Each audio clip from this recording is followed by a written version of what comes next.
Student, today we discuss about the ninth class biology chapter, that is the chapter 6. इससे पहली जो video थी हमारी उसमें हम जो नाइन्थ क्लास है उसका विज्ञान का जो जीव विज्ञान वाला पार्ट है उसका जो चैप्टर 5 है सेल वो कंप्लीट कर चुके हैं। आज हम एक नया चैप्टर स्टार्ट कर रहे हैं जो आपके हाफेली एग्ज़ाम में आएगा। उसका नाम है ऊतक या टिश्यूज़। इस वीडियो में हम उसकी जनरल जो इन्फॉर्मेशन है पहले उसको डिस्कस करेंगे, उसके बाद हम कंटिन्यू करेंगे आगे। Now we discuss about the topic that is the cell differentiation, कोशिका विभाजन। क्या होता है? It refers to change physical and functional properties of cells as they proliferate in embryo to perform या to form different structures such as different tissues, organ etc.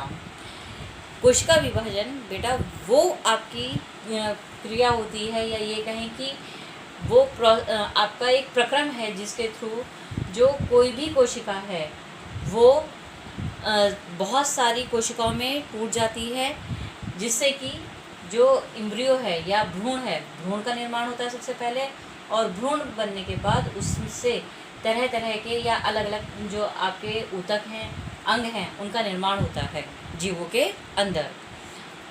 जब बड़ी classes में आप आएंगे तो वहाँ पढ़ेंगे कि जो कोई भी सेल होती है उस सेल से पहले आपका मतलब जाइगोट बनेगा, जाइगोट के बाद एम्ब्रियो बनेगा, एम्ब्रियो के बाद आपका टिश्यूज़ बनेंगे, टिश्यूज़ के बाद आपके ऑर्गेनिज्म बनेंगे। और जैसा हमने उसमें पहले चैप्टर में जो एक ले डायग्राम था वो भी पढ़ा था कि फर्स्ट क्या बनता है हमारा cell, then tissues, then organ, then organism. उसी तरीके से इसकी सहायता से जो विभिन्न कोशिकाएं हैं वो विभिन्न कार्य करती हैं। Through the cell differentiation the different cells perform different functions. अब हमारा नेक्स्ट टॉपिक है that is the cell junction, जिसे हम कोशिका जंक्शन भी कहते हैं। जंक्शन क्या होता है?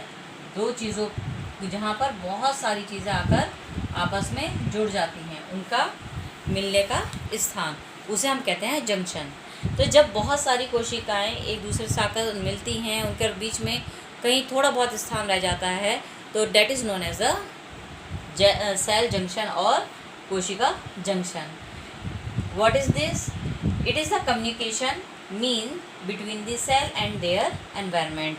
ये इसका एक फंक्शन कह लीजिए, चाहे इसकी एक आप डेफिनेशन भी कह सकते हैं कि सेल जंक्शन क्या होता है? वो माध्यम है जिसके द्वारा जो कोशिका है वो बाह्य वातावरण के साथ संबंध स्थापित कर पाती है। That means exchange of cell and cytoplasm between from the cell inside to the outer side. ठीक है, अंदर से बाहर की तरफ भी आपका जो मटेरियल है वो मूव कर सकता है, और बाहर से अंदर की तरफ भी जो मटेरियल है वो मूव कर सकता है कुछ पैसेजेस के थ्रू। तो these passages are known as the cell junctions. They may be of different types. ये क्या है? ये एक मार्ग का निर्माण करते हैं जो आपके सेल जंक्शंस होते हैं। दे परफॉर्म और build a passage through that the material from the cell inside और signals move into the outer environment.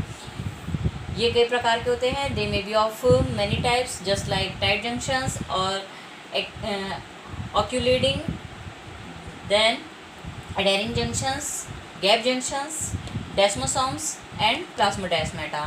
Tight junctions आपके कहाँ होते हैं? जहाँ जो दो सेल्स हैं, नियरेस्ट या adjacent sales combine with each other tightly, तो वहाँ पर जब दो कोशिकाएं आपस में एक दूसरे से बहुत कसकर जुड़ जाती हैं तो वहाँ पर आपका टाइट जंक्शन पाया जाता है। अडेरिंग जंक्शन, अडेर मीन्स होता है चिपकना, ठीक है, स्टिकी। तो जहाँ पर जो सेल्स हैं आपस में बहुत ज़्यादा चिपक जाती हैं एक दूसरे से, तो वहाँ पर एडेरिंग जंक्शंस पाया जाता है। Just like in the epithelial cells, हमारी स्किन में, ठीक है, स्किन जो भी है उसके नीचे जो हमारी लेयर है that is the epithelial cells, तो उस पोर्शन में हमारा सबसे ज़्यादा पाया जाता है एडहेरिंग जंक्शन सेल्स के बीच में। Third is the gap junctions. Gap junctions means जब दो सेल्स के बीच में गैप्स आता है तो वहाँ पे हमारा गैप जंक्शंस पाया जाता है। ये आपके एक्टिन और मायोसिन फिलामेंट्स में पाया जाता है, हमारी मसल्स में, that means in the muscles, हमारी जो मांसपेशियाँ हैं वहाँ पाया जाता है। डेस्मोसोम्स, डेस्मोसोम्स ये हमारे स्पॉट लाइक स्ट्रक्चर्स होते हैं, धब्बे जैसी संरचनाएं होती हैं सेल्स के बीच में। ये आपके स्किन में और हार्ट में पाया जाता है। Next is plasmodesmata. ये जो सेल है उसमें जो साइटोप्लाज्म पाया जाता है, साइटोप्लाज्म को एक सेल से दूसरे सेल्स में जो मूव करने के लिए जो पैसेज है वो प्रोवाइड करता है। ये थे हमारे junctions. Now we discuss about the tissue, ऊतक, जो हमारा मेन टॉपिक है। ऊतक होते क्या हैं? A group of structurally and functionally similar और dissimilar cells performing same functions and having same origin is known as tissues. यानी वो कोशिकाओं का ऐसा समूह जो दिखने में समान हो या असमान हो, लेकिन एक ही कार्य करती हों और एक ही उनका उत्पत्ति स्थान हो, वो हमारी क्या कहलाती हैं? वो सब कोशिकाएं हमारी ऊतक कहलाती हैं।